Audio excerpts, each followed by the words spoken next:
Mia Khalifa மட்டும் மலையாள இண்டஸ்ட்ரியில இருக்கிற ஃபேன்ஸை சந்தோஷப்படுத்த போறதில்ல. நம்ம தெலுங்கு தமிழ்ல கான்சென்ட்ரேட் பண்ணிட்டு இருந்த ஆக்ட்ரஸ் த்ரிஷா இப்போ மலையாள இண்டஸ்ட்ரிக்கும் டெபியூ ஆகி அங்க இருக்கிற ரசிகர்களையும் உற்சாகப்படுத்த போறாங்க. அவங்க இந்த வருஷத்துல த்ரிஷாவோட படம் ஒண்ணு கூட வரலையே அப்படின்னு எல்லாரும் ஆச்சரியப்பட்டிருப்போம். ஆனா இந்த வருஷத்துல மட்டும் கிட்டத்தட்ட 7 படங்கள்ல நடிச்சிட்டு வராங்களாம். சோ அடுத்த வருஷம் அடுத்து படங்களை நடிச்சு தரல போறாங்க. இதுல முக்கியமான விஷயம் என்ன அப்படின்னா, நிவின் பாலிக்கு ஜோடியா ஹே ஜூடு அப்படிங்கிற திரைப்படத்துல நடிச்சிட்டு வராங்க. ஷாம் பிரசாத் அப்படிங்கிறவர் தான் இந்த திரைப்படத்தை இயக்கிட்டு வராரு. முக்கால்வாசி படப்பிடிப்பு கோவாவில முடிஞ்சிருச்சு. ரொமான்டிக் படமா உருவாக்கிட்டு இருக்க இந்த படத்தோட ஃபர்ஸ்ட் லுக் போஸ்டர் வேற வெளியிட்டு இருக்காங்க.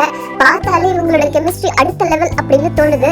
சோ படம் எப்படி இருக்க போகுது அப்படிங்கிற எதிர்பார்ப்பு ஃபர்ஸ்ட் லுக் போஸ்டர் வச்சு நம்மளால கெஸ் பண்ண முடியுது. இது கொஞ்ச நாள்ல இந்த திரைப்படம் முடிஞ்சிரும். சோ ஸ்கிரீன்ல பார்க்கலாம். இதே மாதிரி இன்னொரு சர்ப்ரைசிங்கான விஷயம் தான், மோகன்லால் அண்ட் மம்முட்டி ஒரே கதையில 2 பேரும் தனித்தனி மூவில நடிக்க போறாங்க.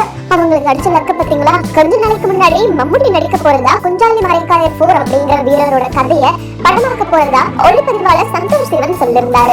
ஆனா இந்த படத்தை ஏற்கனவே மோகன்லால் பண்ண போறதா சொன்னாங்களே, அதையும் இயக்குனர் பிரியதர்ஷன் இயக்க போறதாவும் சொன்னாங்களே அப்படின்னு கேட்டா ரெண்டுமே உண்மைதான். ஒரே நேரத்துல 2 டைரக்டர் பெரிய லெஜெண்ட்ஸ் வச்சு ஒரே கதையான குஞ்சாலி மரைக்காயரோட கதையை தனித்தனி படங்களா உருவாக்க போறாங்களாம். உண்மையிலேயே மல்லர்ஸ்க்கு இது ஒரு ஸ்வீட்டான விஷயம் தான். இது ஒரு பக்கம் இருக்க, பிருத்திவிராஜோட ஒரு படம் ஆரம்பிக்க போகுது. ஆமாங்க, மலையாளத்துல முன்னணி நடிகரா இருந்துட்டு இருக்க நடிகர் பிருத்திவிராஜ் இப்போ விமானம் அப்படிங்கிற படத்துல நடிச்சு முடிச்சிருக்காரு. கிறிஸ்துமஸ்க்கு இந்த திரைப்படத்தை ரிலீஸ் பண்ணலாம் அப்படின்னு இருக்காங்க. இந்த திரைப்படத்துல வாய் பேச முடியாத, காது கேட்காத ஒரு இளைஞன் ஒரு விமானத்தை எப்படி உருவாக்கலாம் அப்படிங்கறதுதான் படத்தோட கதை. இது ஒரு உண்மை கதையா உருவாகி இருக்கு. இந்த படத்தை பத்திரிகையாளர் பிரதீப் நாயர் தான் இயக்கியிருக்காரு.